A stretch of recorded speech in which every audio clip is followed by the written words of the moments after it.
Добар ден, господине Мицковски. Благодарам што прифативте гостување во вестите на Алфа телевизија. Пред неколку минути заврши вашата средба со мајка Лотер. Предходно разговаравте со Екатерина Штадлер. Зашто се разговараше на овие средби? Зашто ќе се разговара на средбата со Шаленберг и која е целта на оваа работна постановена? Добар ден, Матеј. Благодарам што сте со нас овде на овие состаноци, на овие настани. Поздрав до гледачите на Алфа телевизија. Навистина имавме една корисна и продуктивна пријателска средба со Каролина Штадлер, како што кажавте вие, министер во владата на Австрија за Европа и за Устав. Само што завршивме со средбата со представниците на една од стопанските комори, на Федералната стопанска комора на Австрија и разговаравме за практично можни дополнителни инвестиции од Австрија кои што би дошле веднаш по формирањето на владата на ВМРО ДПМН. Продолжуваме на состанок со господинот Александар Шаленберг, министерот за надворешни работи овде во австриската влада, а потоа денот ќе го завршиме со дружење со македонската диаспора, со иселениците кои што се тука во главниот град на Австрија во Виена, но и очекувам да дојдат и од останатите места за да имаме едно заедничко дружење и да разговараме за моменталната состојба во Македонија и кои се плановите на ВМРО ДПМН во иднина. Ке започнам од средбите кои што веќе ги завршивме. На првата средба со Штадлер ги објаснивме позициите на ВМРО ДПМН, кои што се однесуваат на практично програмата која што би била идна програма на идната влада која што ќе предводи ВМРО ДПМН, имајќи предвид дека Македонија е можеби најкорумпираната држава со најголеми политички криминалци во владата во југоисточна Европа и на Западниот Балкан, дека главен приоритет на идната влада на ВМРО ДПМН ќе биде борба против криминалот и корупцијата и резолутно спроведување на владењето на правото и сите оние кои што се огрешиле пред законот треба да сносат последици за тоа што го направиле со фокус на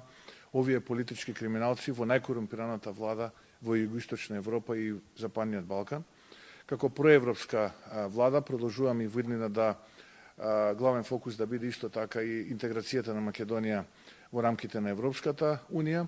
но на еден различен начин од тоа што го правеше досегашната влада. Ние нема да коленичиме и да бидеме подлизурковци и измеќари и нема да ги распродаваме националните интереси и нема да ја крадеме Македонија со едната рака, со другата да мафтаме со европското знаменце, туку подготвени сме со сите на една рамноправна основа, на една двонасочна улица, со аргументирани ставови и позиции, да разговараме за вистинска европска иднина на Македонија и да ги реафирмираме вистинските европски вредности врз основа на кои почива самата Европска унија, а дефинирани многу одамна од основачите Аденауер, Шуман и Де Гаспери. Така што ставот на ВМРО ДПМН е принципиелен и сега и после изборите дека сме подготвени со секого да разговараме на една рамноправна основа, штитејќи ги националните и идентитетските интереси на македонскиот народ, на граѓаните во Македонија и Македонија како држава. За време на средбата со представниците на Федералната стопанска комора овдека добив информација дека повеќе од 60 компании од Австрија се активни во Македонија во различни области.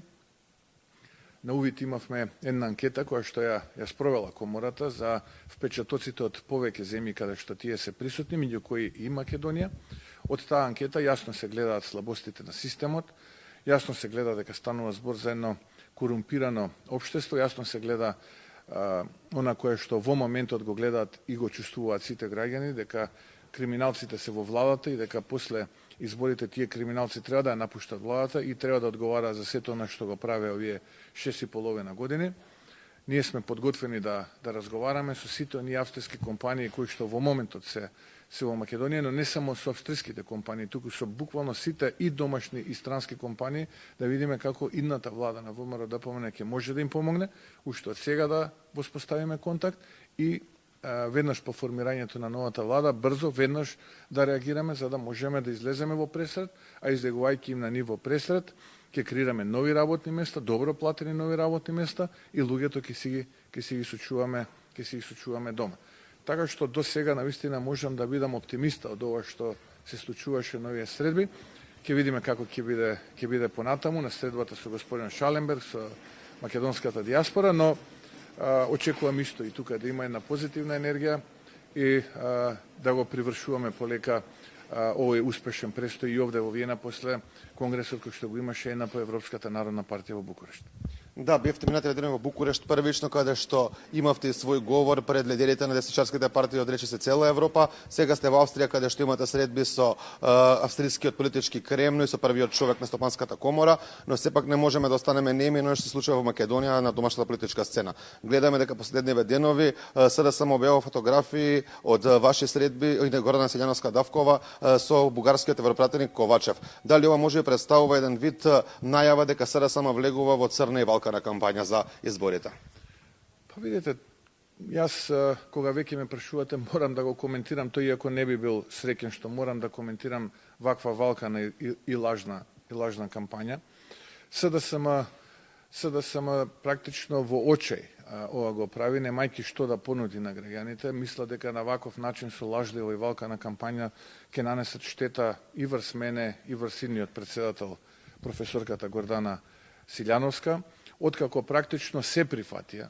откако практично зададоа жесток удар врз македонскиот идентитет неколку пати во изминативе 6,5 години, откако не само што ја понижија и ограбија Македонија, тие направија нешто кое што следните генерации ќе треба да го исправат, и сега тие наместо да бидат би рекол свесни за сето тоа што го направија и да направат чекор назад и да се обидат преку некаква позитивна кампања да привлечат глас повеќе ако можат да привлечат, тие се обидуваат со една ваква ниска ад хоминем кампања, лажлива кампања да добијат некој поен повеќе. Тие нема да добијат. Јас нема да го коментирам тоа, се разбира дека тоа се лажни извештаи од луѓето кои што за неколку дена од денеска нема да бидат, или неколку недели од денеска нема да бидат таму каде што се. Тие нека продолжат на овој начин да водат кампања, нека продолжат на овој начин да го спуштаат нивото, а ние онака како што му доликува на ВМРО-ДПМН ќе продолжиме да се бориме надвор од Македонија, ќе продолжиме да се бориме и во рамките на Европската народна партија, и овде во Австрија, и претходно во Франција, и во Швајцарија, и насекаде во светот. Ќе продолжиме да се бориме за македонските национални интереси, ќе продолжиме да се бориме да обезбедиме подобар живот за македонските граѓани,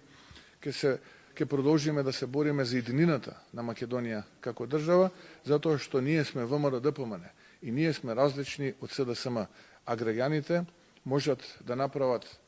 разлика и врз основа на таа разлика да донесат заклучок на следните избори. Од едната страна е понудата која што ја нудат Али Ахмети, Бујар Османи, Артан Груби, Миле Зечевич, Бојан Маричич, Димитар Ковачевски, и од другата страна е понудата која што ја нуди ВМРО-ДПМН, борејќи се за македонскиот идентитет, борејќи се за подобра иднина, борејќи се за стандард, борејќи се за проекти навсекаде во светот. Господине Мицковски, кога сме кај зборите, веќе постоеше опасност во Македонија над 100.000 граѓани да не гласаат воопшто, бидејќи имаат неважечки пасош веќе и истечена лична карта. На иницијатива на ВМРО-ДПМН власта сега прифати сепак тие граѓани да гласаат, откако министерот Панча Тошковски претходно предупреди за ова. Дали ако не беше предупредено од негова страна, можеби власта ќе дозволеше 100.000 граѓани да немаат право на глас на изборите? Најпрви дозволете да го изразам моето задоволство што конечно нешто што можеше да биде проблем во изборниот процес нема да биде проблем. И тоа огромна благодарност на пратеничката група на ВМРО-ДПМН и коалицијата во рамките на парламентот, што жестоко се бореше изминативе недели и месеци, би рекол, за да можеме да дојдеме до оваа ситуација во која што дојдовме, да се усвои изборниот законник, а со усвојувањето на изборниот законник практично на сите оние граѓани во Македонија кои што немаат нови документи, да им се да имаат можност на следните парламентарни претседателски избори да учествуваат.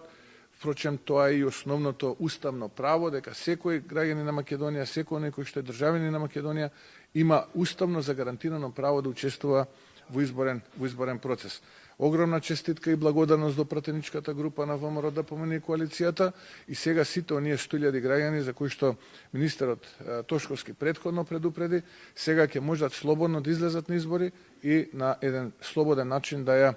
да изразат својата волја. Нема да зборувам за обструкциите кои што